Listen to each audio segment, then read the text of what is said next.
He did a version of Stairway that had a choir and an orchestra, and then after the guitar, well, it was with the...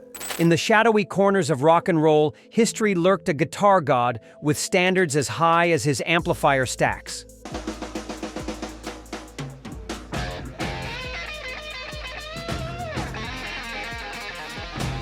Jimmy Page, the mystical mastermind behind Led Zeppelin's thunderous sound, wasn't just a revolutionary guitarist who transformed blues into heavy metal magic.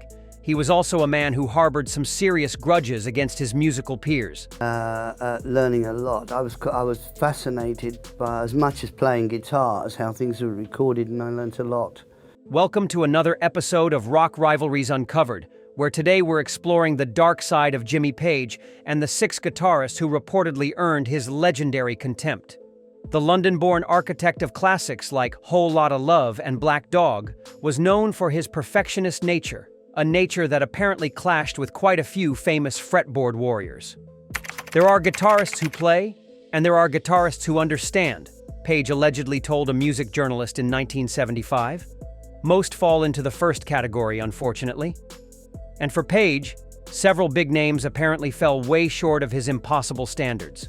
From alleged studio confrontations to whispered put-downs in music industry circles, Page's relationships with these artists reveal not just personal tensions but deeper conflicts about guitar technique, musical integrity, and rock and roll credibility. Some of these feuds were public knowledge, others were kept behind closed recording studio doors, but all of them shaped the competitive landscape of rock guitar. So turn up your Marshall stacks and let's count down the 6 guitarists that reportedly made Jimmy Page's blood boil. The names might shock you, and the stories behind them will definitely blow your mind. 6. Ritchie Blackmore.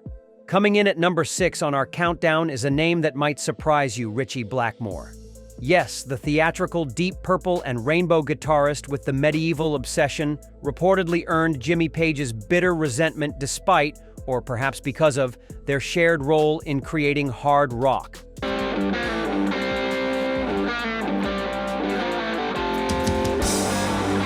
The rivalry reportedly began in the early 1970s when both guitarists were being hailed as pioneers of heavy music. It is strange how we all come from the similar area. And like I said, with Jimmy Page, he was in the same. According to rock journalist Jeff Barton, Page allegedly told session musicians at Olympic Studios, "Blackmore thinks every song needs a bloody sword fight. The man confuses volume with passion." What bothered Page wasn't just Blackmore's playing, but his approach to performance. While Page crafted mystical atmospheres and dynamic song structures, Blackmore was finding success with what Page reportedly called Renaissance fair nonsense. Theatrical performances that, in Page's view, prioritized spectacle over substance. There's guitarists who serve the song, and there are guitarists who make the song serve them. Page reportedly told a German music magazine in 1975, without naming names, but studio insiders claimed the comment was aimed directly at Blackmore's showmanship. The two rarely crossed paths publicly, but at a London recording session in 1974, witnesses claim Page deliberately walked out when Blackmore arrived, allegedly muttering to his roadie, "I don't have time for costume parties." Blackmore seemed oblivious to Page's disdain, later praising Led Zeppelin's technical prowess in interviews.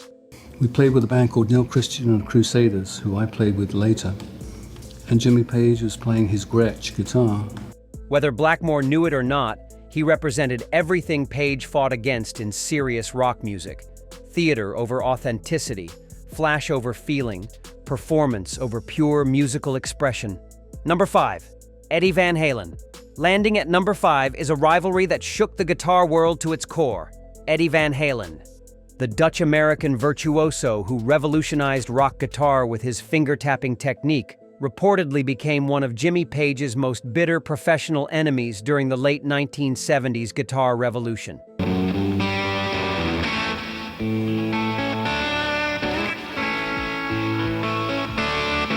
The feud allegedly ignited after Van Halen's explosive debut album in 1978 sent shockwaves through the rock establishment. According to Guitar World editor Brad Tolinski, Page reportedly told colleagues at a London pub, Anyone can learn parlor tricks.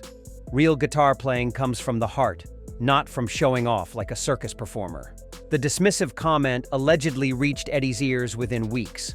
It was actually Jimmy Page who inspired me to do the funny stuff that I do on my guitar, which is What infuriated Page wasn't just Eddie's innovative tapping technique, but what it represented for guitar music's future. While Page had built his reputation on bluesy soul and mystical atmosphere, Van Halen was achieving massive success with what Page reportedly called athletic guitar playing. Technical wizardry that, in Page's traditionalist view, sacrificed emotion for flash. There's a difference between playing guitar and playing with a guitar, Page allegedly told a backstage interviewer in 1979, without mentioning names, but industry veterans knew exactly who he meant. The tension reportedly came to a head at a Los Angeles recording studio in 1980, where witnesses claim Page abruptly ended a conversation when someone mentioned Van Halen's groundbreaking Eruption solo, allegedly snapping, "I've heard enough about bedroom noodling for one lifetime." Eddie, for his part, always spoke respectfully of Page's influence, calling him a master in multiple interviews. But the damage was done. Page had apparently written off the future of guitar as nothing more than technical masturbation. Number 4 is Yngwie Malmsteen. Crashing in at number 4 is perhaps the most explosive personality clash on our list. Yngwie Malmsteen. The Swedish neoclassical metal virtuoso with an ego as massive as his guitar solos reportedly drove Jimmy Page to absolute fury.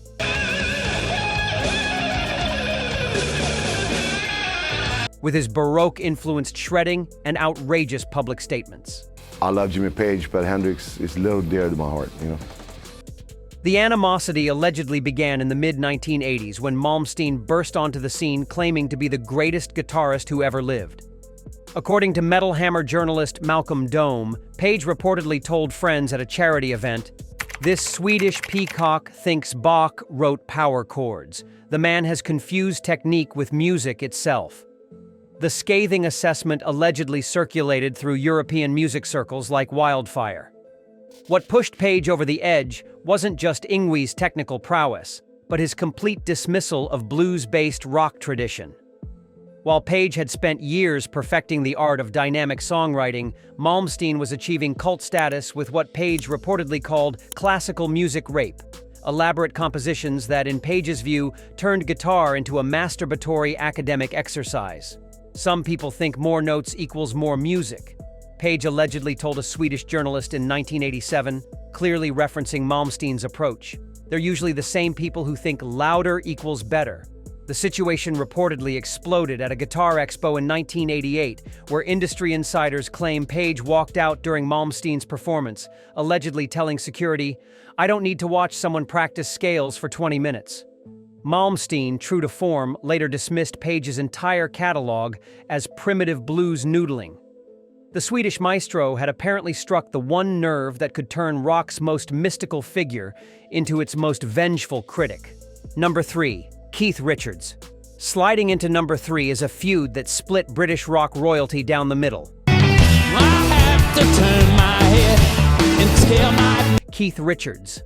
The immortal Rolling Stones guitarist and Jimmy Page's bitter rivalry reportedly stretched across decades. For me, musically. At the same time, Jimmy Page is one of the best guitar players I've ever known, and Bonham was a hell of... Fueled by professional jealousy, personal slights, and fundamentally different philosophies about rock and roll's soul. The bad blood allegedly started in the late 1960s when both bands were climbing the charts simultaneously. According to Rolling Stone journalist Robert Greenfield, Page reportedly told studio engineers, "Keith thinks 5 chords make him Chuck Berry. The man wouldn't recognize a melody if it bit him on his weathered arse." Ian Stewart. Ian Stewart was with the Rolling Stones, and he used to play piano. And he plays... The brutal assessment allegedly reached Richards within days through London's tight-knit music scene. What made this feud particularly venomous was their competing claims to blues authenticity. While Page crafted elaborate arrangements and mystical atmospheres, Richards was achieving legendary status with what Page reportedly called 3-chord primitivism, stripped-down rock that, in Page's perfectionist view, mistook simplicity for profundity. "Anyone can bash out satisfaction," Page allegedly told NME in 1973, though the quote was never officially published. Real musicianship requires more than stumbling through the same riff for 50 years.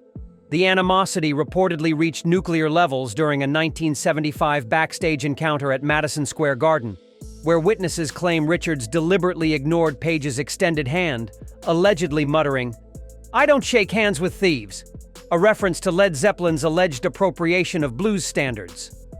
Richards, never one to back down, later dismissed Page's entire approach as overproduced wankery. The two titans had apparently turned rock guitar into a war between raw authenticity and elaborate artistry, a battle with no possible winners. Number 2. Jimi Hendrix. Burning into number 2 is the most shocking revelation on our list, Jimi Hendrix. Yes, the guitar god himself allegedly became the target of Jimmy Page's deepest professional jealousy and resentment.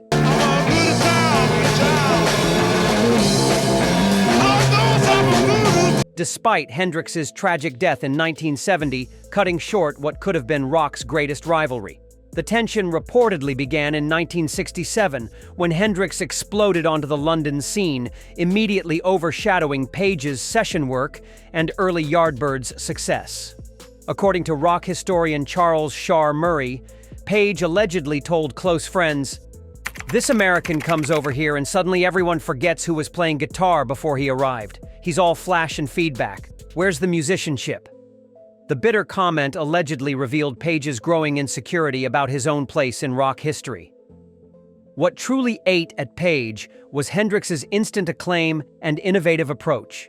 While Page had been methodically building his reputation through technical precision and blues mastery, Hendrix achieved legendary status with what Page reportedly called controlled chaos, a style that, in Page's view, prioritized showmanship over musical substance. "Some people think breaking guitars makes you a genius," Page allegedly told a journalist in 1969, clearly referencing Hendrix's destructive stage antics. "Real musicians don't need pyrotechnics." The rivalry reportedly turned personal when both guitarists were linked to the same London music scene figures. Industry insiders claim Page became increasingly paranoid that Hendrix was deliberately upstaging him, allegedly telling bandmates, "He's trying to make everyone forget there were guitarists before him." Even after Hendrix's death, Page allegedly couldn't let go of the jealousy, reportedly dismissing Hendrix's legacy as overrated theater in private conversations. The dead guitar hero had apparently wounded Page's ego beyond repair. Number 1. Eric Clapton. Taking the top spot in our countdown is the ultimate British blues betrayal, Eric Clapton. Everyone turns to see this beautiful. The man once called God by his fans allegedly became Jimmy Page's most hated rival through a combination of professional competition, personal betrayals, and what Page reportedly saw as shameless credit stealing that lasted for decades. The feud's roots allegedly trace back to the mid-1960s London blues scene, where both guitarists were competing for the same session work and band opportunities. According to music journalist Chris Welch, Page reportedly told studio musicians, "Eric plays the same 3 blues licks and everyone calls him a god. I suppose mediocrity sells better than innovation." The devastating assessment allegedly spread through London's tight-knit music community like wildfire. The breaking point reportedly came when Clapton recruited drummer Jim Gordon, who had been collaborating with Page on session work. Sources claim Page felt personally betrayed, allegedly telling confidants, "Eric builds his career on other people's talent because he doesn't have enough of his own." The animosity reached nuclear levels during the 1970s when both men achieved superstar status. Industry veterans claim Page became obsessed with proving his superiority over Clapton, allegedly saying at a private party, "The difference between Eric and me is that I create music. He just copies it louder." The final nail in the coffin reportedly came when Clapton publicly praised blues legends while subtly dismissing Led Zeppelin's heavier approach. Page allegedly responded by calling Clapton a blues museum curator, who had never written an original idea in his life. This wasn't just musical rivalry. It was personal warfare disguised as artistic difference. And there you have it. The 6 guitarists who reportedly made Jimmy Page see red. Which feud shocked you most? Drop your thoughts below, smash that like button, and subscribe for more rock rivalries that'll blow your mind.